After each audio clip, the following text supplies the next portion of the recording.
we look, Alistair, at the gap in achievement between the most successful children at the age of 16 and the least successful, nearly half that gap is already manifest by the age of 5. That means that the first 5 years of life really, really matter, and we need to take those 5 years much more seriously if indeed we're to make sense of levelling up and social mobility and to give a fair chance to each and every child in this country. If it is that profound a predictor of either future success or, more worryingly, future failure, do you believe that we are at a time now, this year, right now, given the Times Commission, the work of the Federation for Education Development, and a whole range of people, to say this should be one of our turning points in education? Had Butler back in the 60s, Shirley Williams in the 70s, even Gove a decade ago. Is this the right time, and is Zahawi the right man to do it? I think he is the right person to do it. It certainly is. Every 10 years or so, education needs a real push.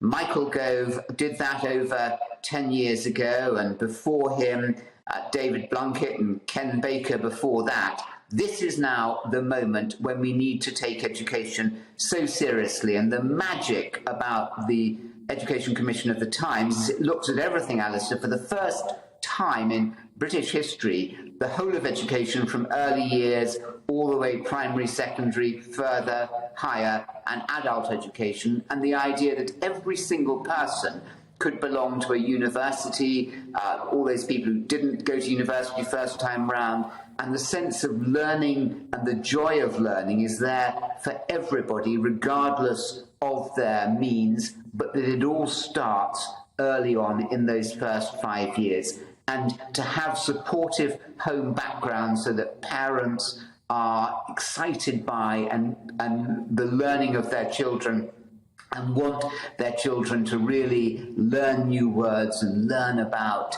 history and learn about maths and science. It's a moment, and we have to take it now.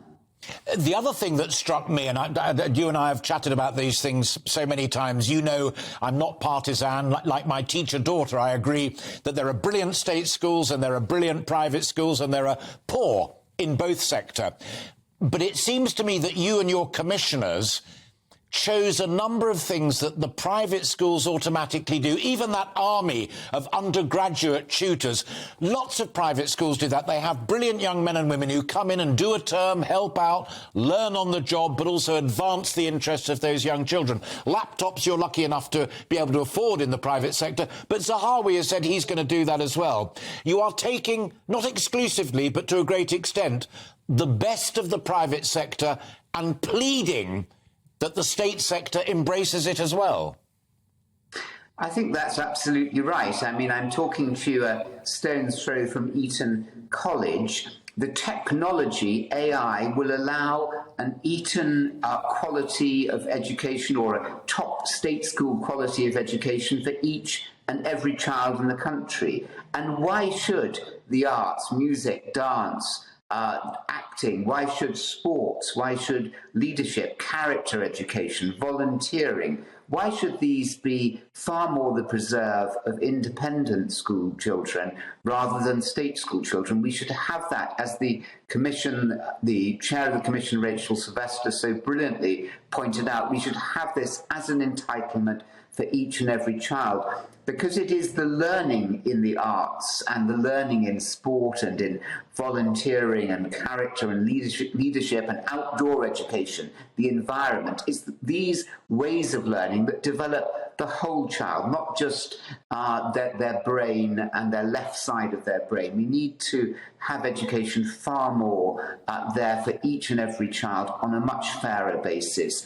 And that will give, at last, industry and employers the skills that they need. They feel at the moment that they get young people who come out, they may be very good at passing exams, but you know what? They're not really very good at work, because we've never given them the skills of creativity, of social skills, working together, problem solving, that they need to be able to perform well in the workplace. So schools need to keep their academic edge, certainly, but they need to blossom out, and we need to have a proper levelling up and to use this next generation of AI technology and to focus on the early years, as the Times Education Commission says. I hope your daughter, Alistair, will agree with us. Welcome to the GB News YouTube channel. You can watch us live 24 hours a day, catch up on your favourite shows, and join in the conversation in the comments below.